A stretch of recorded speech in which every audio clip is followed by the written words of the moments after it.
I'm in Northern Ireland, the land of a giant spirit. Just 2 hours from Dublin, with world-class attractions, majestic wide open spaces, rugged rural landscapes and untouched beauty just waiting to be discovered. Northern Ireland is good to go. This week's programme takes me to Rathlin Island, home to one of Europe's largest seabird colonies and famous for its upside-down lighthouse. I learned some bushcraft survival skills in Finnebrogue Woods with Northern Ireland's very own Bear Grylls Rob Hill. I visit Armagh's wondrous planetarium and I discover the ancient stone circles and solar walk at Beaghmore in County Tyrone before finishing up with some adrenaline-packed mountain biking at the spectacular Davagh Forest trails. Join me, Ed Finn, as I continue to embrace the giant spirit of Northern Ireland. Setting out from Ballycastle, I take the short ferry trip across to Rathlin Island, home to only 150 people today. As a conservation area, tens of thousands of seabirds call Rathlin their home. And while the birds may steal the show, there are plenty of other residents here who may catch your eye. I'm meeting Rathlin Island warden Hugh McCloy, who has lived here all his life. Well, Ed, very welcome to Rathlin Island and the Seabird Centre here at the West Lighthouse. It's a very popular site here. It's brilliant views when you look out here at these massive basalt stacks, and they're absolutely just covered top to bottom with guillemots in the main on this stack here, and then the little white dots all mixed in between are kittiwakes. So generally we have 5 species. We have the guillemots, we have the razorbills, we have the fulmars, the puffins and the kittiwakes. And they've all got their own little favourite areas on the cliffs. The ferry today now was really good, really easy to come over actually. Most people come over and they come by bus and then they just walk around the island, I suppose. Is that the... Aye, the ferry doesn't carry anything other than resident cars or cars that's pre-booked for coming in for a certain reason, but day trippers can come along, and then there's transport facilities on the island that can bring them out the 4 miles from the harbour to the West Lighthouse here, and then it's only a matter of coming down the steps down onto this platform here, and you can see all this amazing views. It's very unique, this, because as you can see we're a third of the way down these 250-foot cliffs, and we're also projected out from the cliffs on this platform where the lighthouse was created, and you know, that gives you a bird's eye view, if you like, of the birds, and it's unique because you're looking down on birds rather than looking up at them. Yeah, and of course we have this feat of technological ingenuity behind us here across the lighthouse, which I think, am I right, 1912 that it was yeah, started? From 1912 to 1919, the construction period of the lighthouse. And again, it's very, very unique the way it's been built down the cliff, because behind us here we've got the accommodation tower that was used by the lightkeepers. That was their bedrooms and their living quarters, and the light itself is at the next level down, so the light is even lower. So it's a very unusual upside down light, and it's also unusual because it's red. Liam, I noticed as well that there's lots of people now here. They were kind of mountain biking and walking around. I know there's another lovely lake we'll be seeing later over there. So it's a real haven for nature lovers here, isn't it? It is. It's amazing. We get lots of walking groups and families out for the day just walking. People bring their bicycles across. There's also bicycle hire on the island, so people can come over and then get a bike when they arrive here. There's all sorts of things. Just a day's peace and quiet, getting away from it all. Seeing wildlife, you know, and we've got the seals somewhere, some of them not too far from the harbour, you know, and you can just, and then there's the hares. We're quite well known for the population of Irish hare that we have here, and amongst them is the very, very unique one that's unique to Rathlin, the golden hare. So that's something to watch out for. Some people come here just to go in search of that in itself. You can stay here, of course, as well. There's the manor house above. They have they can take up to 20 people, and there's hostels, of course. So if people want to come over and spend a couple of nights, they can do that here as well. Oh yeah, there's a range of options for staying. We've got, as you say, the B&Bs and the hostels, and there's glamping pods, and you know, there's opportunities for people to stay, and that's really nice because there's some amazing sunsets here, and you know, spend the evening here and just chill out when maybe the the bigger number of people that's been for the day have gone. You've got the place more to yourself that way. Brilliant. So it's excellent. No, I must say, I can feel my batteries charging already. And I mean, the sense of, as I was saying, I know we talk about energy, but there's just this beautiful energy and relaxation here. And of course, the sound of the birds, it's just, you switch off completely. That's it. You're at one with nature when you're here, definitely. So you are. And it's, there's something to suit everybody's tastes. Would you live anywhere else? I don't think I would want to at this stage. You're an island man for life. I was born here, and I have a happy living here, and lots of work to keep me busy. So I'm doing stuff that I really like doing. I test my sea legs further by meeting local diving expert and owner of Aquaholics, Richard Lafferty. Richard arranges unique diving trips and sea safaris to Rathlin Island and along the whole Causeway coast. The wildlife on Rathlin is fantastic, and that also is really caused by the sea, because Rathlin's surrounded by very deep water, very strong tides as you can see around us, and the water's full of nutrients, and that water is feeding the soft coral and the sponges under the water. That brings in the birds, that brings in the whole food chain, all the marine life above and below water. From mid-April until the first week in August, we call it the Puffin Express. We take people around, high-speed trip over to Rathlin, see the puffins. The birds are everywhere, the guillemots everywhere, they're diving into the water. And then we get across to Carrigareed Rope Bridge, the famous bridge, and also Campion Castle. And if you want to jump in the water for a swim at Carrigareed, a lot of our customers are doing now with open water swimming being so popular. A lot of people are jumping in, no wetsuit, clothing optional, and jump in and see how long you can stay in for and get back on the boat. You were telling me earlier about your private charters as well. You've given me a really good idea for my birthday, right? You can take 12 on this. Yes. And we can have a little day out and could go along the coast. And as you said, go in the water, and you can do barbecues, and you can drink and bring your food on board. So it's really, really nice. Yeah, it's an easy for us to do. Everything's easy. We take customers over to Rathlin, we dive, pick up some scallops, barbecue the scallops on the boat, have a couple of drinks and enjoy the scenery. I head back to dry land to test my survival skills at Finnebrogue Woods with Northern Ireland's very own Bear Grylls, Rob Hill. So welcome Ed to the Finnerbrog School of Bushcraft. Wow, it's amazing. I thought I was back in South Africa there for a minute. This is amazing here. I mean, this is just like totally off the grid, really relaxing. I mean, the stuff you've made here yourself, amazing. Yeah, Rob. it's not. I probably could do. Would be a touch warmer in South Africa, mind, but we're not. Yeah. I tell you what, though. But you've no mosquitoes here. No, I know it's not too bad. It's actually fairly warm. Yeah. I crashed here last night. And you stay here quite a lot during the week, yeah? You sleep out here in nature kind of thing. Yeah, so we would have quite a few courses on, and then sometimes it just works out because they're so back to back. So I end up staying here, but I'd probably stay here quite a bit as well. So obviously I have to go home every now and again, say hello to the missus, you know how that is.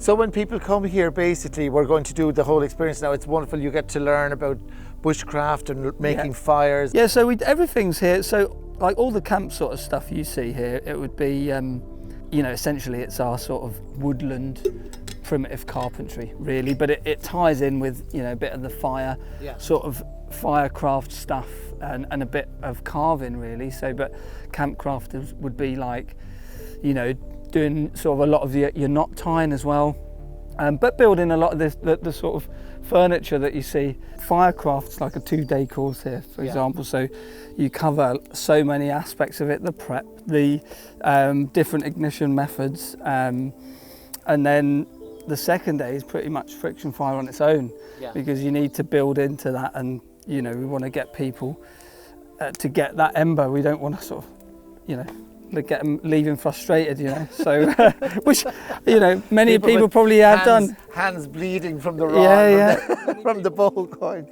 Rob, this was a really incredible experience today, this bushcraft experience, and connecting with nature, foraging, learning about all the plants here, the birds singing. You know every bird as well. You make your own furniture. Everything, you're completely self-sufficient here. It's just it's a wonderful experience. But pretty much, yeah. But it's nice to see people just enjoy that as well. Yeah. But I must say, there's a great thrill. There's something fabulous about being able to light your own fire. Yeah. And that is just, everybody should come up and learn how to I'll light just show you. That whole time, I had that in my pocket. Oh, fraud. So we'll get some of these burgers flipped, shall we? Good man. Well, listen, thanks a million, Rob. And Yeah. again, I'm looking forward now to tucking into this Dexter beef. Dexter beef, The yeah. best of stuff. Very welcome, very welcome.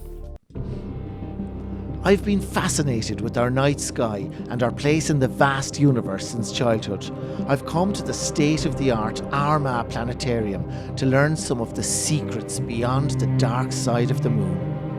So Armagh Planetarium, we opened in 1968, but we've had an observatory on site from 1790, and we've had a very rich history of astronomy, of research, of making discoveries far beyond our planet Earth, out into the night sky. And the director of the observatory, Eric Lindsay, wanted to bring that to the masses and wanted to open a planetarium to showcase all of the wonderful things that were happening, and the planetarium then opened back in 1968.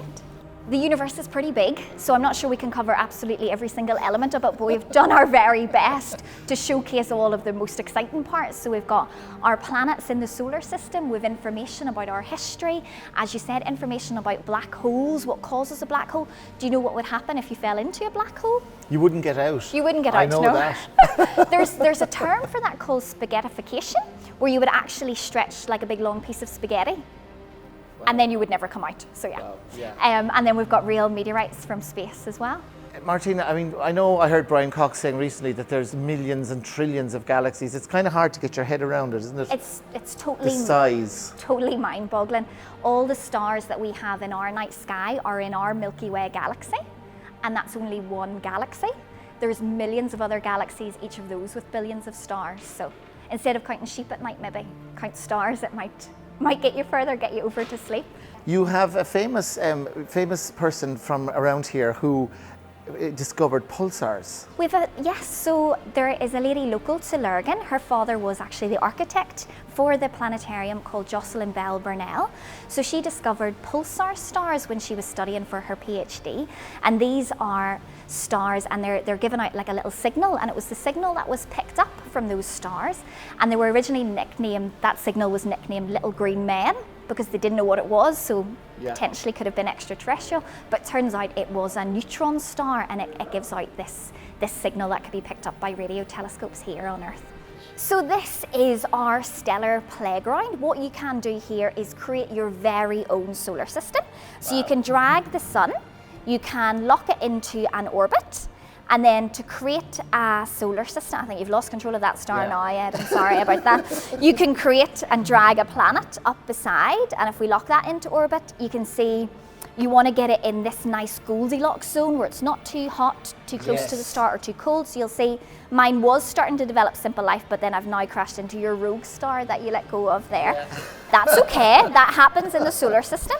Martina, that's been fascinating. I could actually stay here and talk to you all day because I'm a bit of a geek, as you probably got an idea when it comes to planets. This is it, and hopefully you don't need to be a geek to come and enjoy some of the really lovely stuff we have here. And everything is so brand new. It's just so impressive what you've done here. And I'm delighted to be one of the first to come today and be one of the first guests here. And I love it. It's absolutely brilliant. Now, I love dome shows. So we're going to go up now and we're going to have a look at some of the 6 or 7 different shows that you have for kids and adults, and you do music shows here as well, Pink Floyd, U2, the Holst, the planets. So this is it. If you think this is impressive, wait till we go up to the dome and you can be totally immersed in our universe. Brilliant. And we'll fly you through the cosmos. Yeah, we'll get a bit spaced out. Totally spaced out, yeah. I continue my celestial journey at the Dark Sky Park in the Sperrin Mountains, which is the 78th dark sky park in the world. They've just launched their impressive new solar walk, which connects the ancient stone circles with the futuristic observatory. Here's a place where astronomy meets archaeology.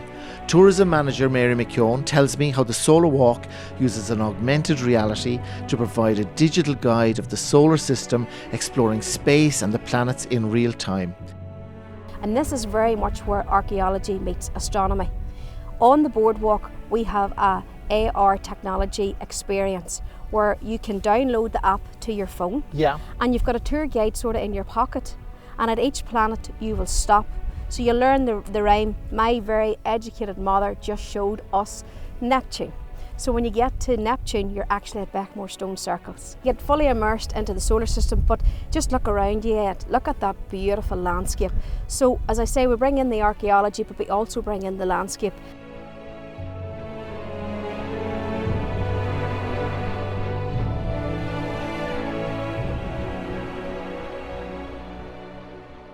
Finishing up at the circles, I meet the owner of Embrace Tours, Hugh McCloy.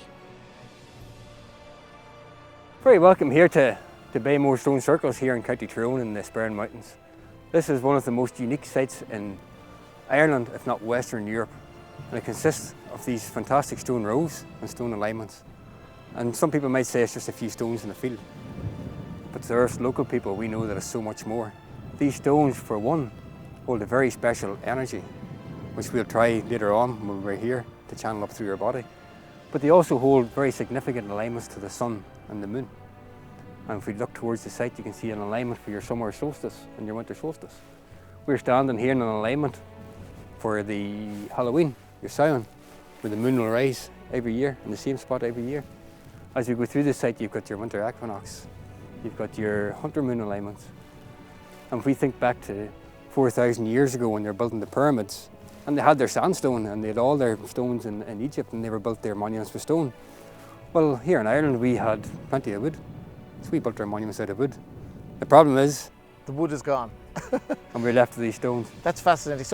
So you're talking thousands and thousands and thousands of years back here. And they could be worshipping the sun, they could be ceremonial, they were, you know, with all the stuff that you find here, there's loads of interpretations, isn't there? So many interpretations, but we know for sure that whether they worship the sun or not, we can't be sure of.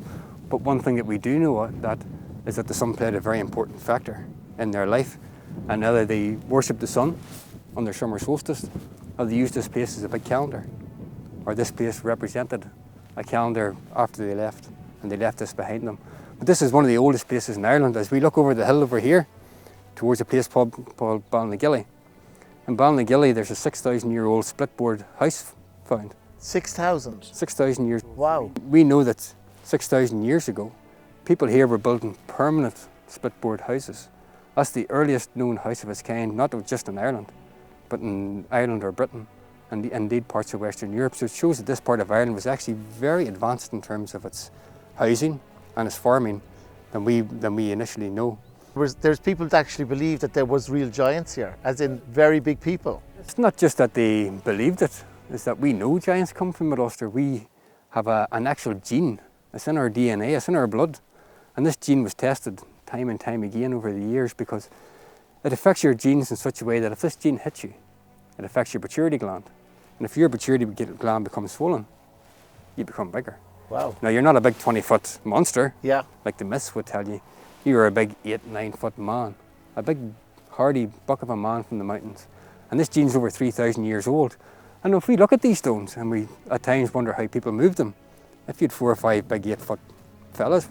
So this is where you actually really get the giant spirit of Northern Ireland. This is the home of giants. Yeah. And not just in Northern Ireland, this is the home of giants in the world. This gene's over 3,000 years old. What we saying that I have, and I've probably heard it somewhere else, is that myths are where memories go when we forget them.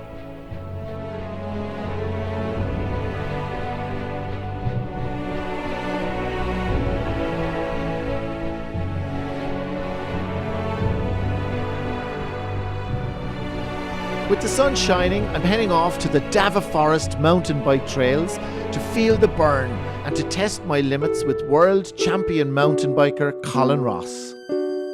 Colin, it's great to meet you. You're a world champion mountain biker. Of course, you can tell us a little bit about that in a minute. Yeah. I've just had a fantastic time here with you today, right? I don't know how much we've cycled, but it felt quite painless. Your class or your coaching is really, really good. I mean, the tips about the legs and the balance and the brakes, that actually really takes the fear out of it. Yeah, you've been doing well. Yeah, so you really? have. Yeah, you've been taking the tips in, and you haven't crashed yet. Oh, come on. I'm paying you to say that, right? But anyway, it's brilliant. I mean, in terms of people that are into mountain biking, I mean, you have all levels here, don't you? Yeah, I mean, they've made that place to suit all levels. You know, there's stuff for the kids down there. There's a little pump track to learn skills. They've got a small wee skills loop with some wee drops and things like that. And then the beginner riders, even for adults as well, to learn on. But you know, they've got it graded, so you've got blue and red graded trails then. So whatever level you are, you can come up and just enjoy the blue, or if you want to make things a bit trickier, you can ride the red. So brilliant. Almost kind of like skiing in a way, the different sort of levels and stuff. Yeah, totally. And of course, we're here in the Davagh Forest right now.